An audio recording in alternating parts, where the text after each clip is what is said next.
Comment tendre vers le chiffre d'affaires voulu et avoir un minimum énergétique? C'est une question qui a été posée dans le cadre du membership Leader d'élite et j'adore cette question parce qu'en fait, c'est pas vraiment la question. L'autre question qui a été posée derrière, c'est comment est-ce que je fais pour être en contact réel avec ma communauté? Et du coup, ce que je vous invite à observer, c'est que parfois, on a envie d'avoir une question, mais finalement, ce n'est pas la réelle question qu'on a. Alors moi, je ne suis pas coach, je suis mentor, mais évidemment, après avoir accompagné plus de 1400 femmes à être libres, à créer un business organique, à s'aimer, à être connecté à ses désirs, à créer une communauté de feu, à vendre au quotidien avec indécence. Évidemment que j'adore observer la manière dont on pose les questions. Et ce qui est intéressant, c'est que vous allez avoir des réponses à la hauteur de la simplicité de votre question. Ça veut dire quoi? Ça veut dire que plus vos questions sont compliquées, plus finalement la réponse va être... j'ai envie de dire, pas intéressante. Par contre, plus la question est simple, plus ça permet aussi de savoir justement où est-ce que vous voulez aller. Alors, je vais répondre quand même à la première question qui est comment est-ce qu'on fait pour tendre vers un chiffre d'affaires désiré? Et déjà, c'est intéressant parce que dans la question, c'est pas comment est-ce que je fais pour célébrer un chiffre d'affaires, c'est comment est-ce que je fais pour tendre. Ça veut dire que la décision, elle n'est pas prise là. La décision d'avoir un chiffre d'affaires à 10 000, 20 000, 50 000, 100 000 par mois, elle n'est pas prise là. Et juste d'observer ça, d'observer tous les endroits où en fait, c'est pas comment est-ce qu'on fait pour avoir un chiffre d'affaires de 10 000 euros par mois récurrent. En fait, la question, elle a besoin d'être plus précise et surtout, elle reflète où est-ce qu'aujourd'hui, intérieurement, on n'a pas pris la décision? Où est-ce qu'aujourd'hui, on n'a pas pris la décision que, ok, mon business, je veux célébrer X K euros par mois. X K euros par mois. Et ce qui est intéressant, c'est que, est-ce qu'on parle de cash? Donc le cash, c'est l'argent reçu. Ou est-ce qu'on parle de chiffre d'affaires? C'est les ventes réalisées. Donc ça inclut aussi les plans de paiement qui arrivent dans les mois suivants. Donc quand on parle d'argent, c'est important d'être très au clair sur de quoi est-ce qu'on parle. Est-ce qu'on parle du chiffre d'affaires TTC, donc avec les taxes, ou hors taxes? Est-ce qu'on parle du cash reçu? De quoi est-ce qu'on parle? Quand on parle d'argent, on doit être précis. Je vais aller un peu plus loin. Quand on parle d'argent, ça va être intéressant aussi de connaître quels sont les bénéfices. Parce qu'on peut très bien avoir un chiffre d'affaires, et je l'ai déjà vu, de 100 000 euros par mois et 95 000 euros de dépenses. Donc ça veut dire que finalement, le bénéfice, et c'est évidemment un raccourci que je fais ici, le bénéfice va être que de 5 000 euros. Donc déjà, quand on va parler de chiffres, ça va être important d'être ancré. Ça va être important d'être précis et de se dire, ok, comment est-ce que je fais pour aller vers 50 000 euros par mois? Et donc du coup, la question d'après qui était, comment est-ce qu'on fait pour avoir un minimum énergétique et de ne pas avoir des mois à moins de 50 000 euros par mois? La toute première chose, c'est la décision. Et c'est ça, le minimum énergétique. La décision, c'est de se dire, ok, à partir d'aujourd'hui, c'est juste hors de question que mes mois soient en dessous de X K euros par mois. Ça veut dire que je ne suis plus d'accord pour que mensuellement, mes revenus soient en dessous de cette somme d'argent-là. Et ça veut dire qu'on prend une réelle décision. C'est pas juste comment est-ce qu'on fait pour peut-être un jour avoir, c'est vraiment en fait, c'est hors de question. C'est non négociable. Et c'est vraiment de soi à soi. Pareil, parfois, quand on parle d'argent, on va se rendre compte qu'on va projeter des désirs sur notre réalité. Donc ça va vous demander d'être vraiment très au clair déjà, de savoir pourquoi est-ce que vous voulez cet argent-là. Est-ce que c'est une somme fantasmée ou est-ce que c'est vraiment la somme que vous voulez réaliser avec votre business parce que ça correspond à quelque chose que vous désirez? Par exemple, moi, je n'ai jamais désiré les 10 000 € par mois dans mon business. Pourquoi ? Parce que je savais que ça allait être pas assez. Je savais que ça allait être pas assez. En fait, je suis passée de « je désire 2 000 € par mois » à « je désire 20 000 € par mois ». Parce que entre mes dépenses, mes investissements, notamment dans des masterminds, dans des one-to-one, dans mes formations, le salaire que je désirais, en fait, pour moi, c'était non négociable d'avoir moins de 20 000 € par mois. Et ça veut dire qu'en 1 an et demi, eh bien, j'ai créé justement cette réalité. Donc ça veut dire que j'ai adapté aussi les programmes que je vendais. J'ai adapté les programmes pour que le 20 000 € par mois soit réaliste. Et c'est là où parfois on reste trop, notamment dans le business énergétique féminin, on reste trop dans cette énergie de l'argent plutôt que de voir aussi la structure. Est-ce qu'aujourd'hui, concrètement, c'est possible pour vous d'accueillir X personnes dans votre programme à X euros et que oui, ça veut dire que de manière mensuelle, vous allez pouvoir réaliser le montant minimum que vous désirez. Donc ça parle d'une décision intérieure, ça parle aussi d'une structure d'offres, d'une pyramide d'offres, d'un parcours client.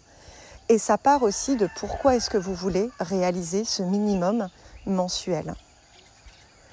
Donc ça parle d'énergétique, parce qu'à un moment donné, c'est une décision. Ça parle aussi d'émotionnel, parce que dans votre parcours client, vous allez précisément décider le nombre de personnes que vous désirez. Et ce que j'observe souvent, c'est qu'il y a cette peur de ne pas y arriver.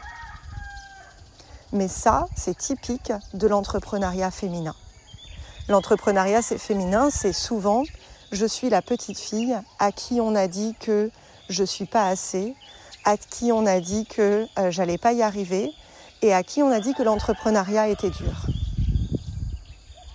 Mais ça, souvent, c'est parce qu'on a écouté des entrepreneurs, souvent des hommes, qui ont cette vie et cette croyance-là de l'entrepreneuriat. Et on est ici pour créer de nouveaux modèles, mesdames. On est là pour créer de nouveaux modèles. Attention, ça ne veut pas dire que je n'ai pas eu des moments qui étaient difficiles dans ma vie d'entrepreneur ces dernières années. Non, évidemment, j'ai pris des décisions, j'ai changé, j'ai évolué, j'ai mis de nouvelles limites, je me suis découverte. Mais par contre, une fois que je me suis détachée émotionnellement de mon business, de mes ventes, c'est là où mes résultats se sont développés de manière indécente parce que justement, je n'étais pas émotionnellement reliée à mes résultats. Aujourd'hui, que mon business ait ou pas des ventes, moi je suis émotionnellement stable parce que je ne prends pas les ventes ou les non-ventes personnellement. Ça veut dire que quand ma communauté est en lien avec moi, et ça c'est vraiment quelque chose que je vous invite à dépasser, c'est aujourd'hui si vous êtes aimé ou pas aimé, est-ce que vous continuez votre mission ? Est-ce que vous avez créé un business pour être aimé, pour être vu, pour être reconnu, ou est-ce que vous avez créé un business pour votre mission, votre révolution ? Et c'est un message très important parce que ça va vous libérer. Ça va vous libérer du regard de l'autre, ça va vous libérer de la pression de vendre, ça va vous libérer de pourquoi est-ce que mes clients ne me contactent pas ? Et c'était finalement la question derrière la question.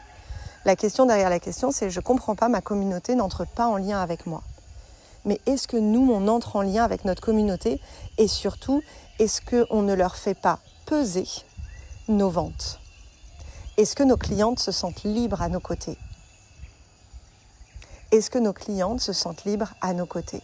Donc comment est-ce qu'on fait pour se connecter à une communauté? Et ça, c'est vraiment mon programme, le gang. Je vous mettrai le lien en commentaire. Créer une communauté, pareil, c'est est-ce que j'ai envie d'être en lien avec une communauté? Est-ce que j'ai envie d'être en lien avec des personnes? Est-ce que les personnes, si un jour elles ne résonnent plus et qu'elles partent, je ne vais pas leur en vouloir, je ne vais pas le prendre personnellement. Et pareil, dans l'entrepreneuriat féminin, il y a vraiment cet attachement émotionnel à nos clients et ce n'est pas sain. Ce n'est pas sain, ce n'est pas durable et ça vous limite d'être pleinement libre d'être vous. Donc pourquoi est-ce que j'ai envie d'être en contact avec mes clients? 2, à quel moment est-ce que je donne la possibilité à mes clients d'être en contact avec moi? Par exemple, là, on vient de terminer une masterclass offerte domination où il y avait 3 lives, où j'ai pu échanger avec les clientes en live. Et le dernier live, bonus, était en live sur Zoom, où pareil, j'ai pu échanger à nouveau avec les clientes. Donc ça veut dire que je donne des opportunités pour être en contact. Et c'est pas juste poster ou poster en story. C'est vraiment, il y a des moments où on rassemble notre communauté. Souvent, ces moments-là, quand je débutais, je faisais des questions-réponses. Ça veut dire que je rassemblais les questions que j'avais sur mes programmes ou sur mes enseignements et je répondais dans un live aux questions. Je vois déjà la question arriver pour les personnes qui peuvent débuter ou pour les personnes qui l'ont déjà vécu. Mais comment faire s'il n'y a personne? Et c'est là où tout change. Et tout le temps dans votre business, c'est est-ce que vous continuez à partager même s'il n'y a personne? Est-ce que vous continuez à être connecté à votre mission même s'il n'y a personne? Ou est-ce que vous êtes déçu? Ou est-ce que quand la personne va regarder le replay du live, va voir que vous êtes déçu? Alors qu'en réalité, vous êtes là pour partager de la qualité à vos clients, peu importe si la personne est là aujourd'hui, demain, dans un an. Aujourd'hui, l'empire que j'ai créé, les revenus récurrents que j'ai créés, on a célébré pour le mois de février 40 000 € de revenus récurrents. Ça veut dire que j'ai commencé le mois de mars. J'ai commencé le mois de mars où je savais qu'on allait recevoir au moins 40 000 €. Et là, aujourd'hui, le mois d'avril, le mois d'avril est déjà un mois à 30 000 € que je vais recevoir des paiements récurrents. Pourquoi?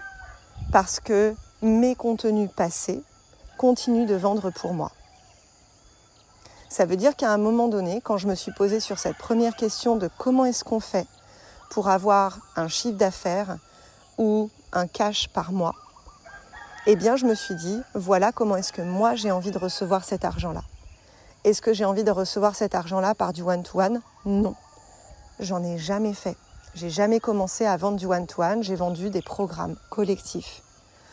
Ok, comment est-ce que je peux faire pour intégrer mes clientes dans mon écosystème? Eh bien, je vais commencer par un membership, après je vais avoir un mastermind, et après je vais avoir mon mastermind high ticket. Donc en fait, il y a un parcours, il y a une progression. Et ça, vous savez, quand vous vous connectez à « Ok, je veux 10 000, 20 000, 30 000, 50 000, 100 000, 300 000 € par mois », déjà pourquoi? Pourquoi c'est important? Pourquoi c'est important pour moi? Pourquoi c'est important pour mon entreprise? Pourquoi c'est important pour mes clients? Qu'est-ce que ça va permettre à moi, mon entreprise, mes clients? Et après, de manière très structurelle, comment est-ce qu'on fait pour y aller? Est-ce que j'ai les programmes? Est-ce que j'ai la communauté?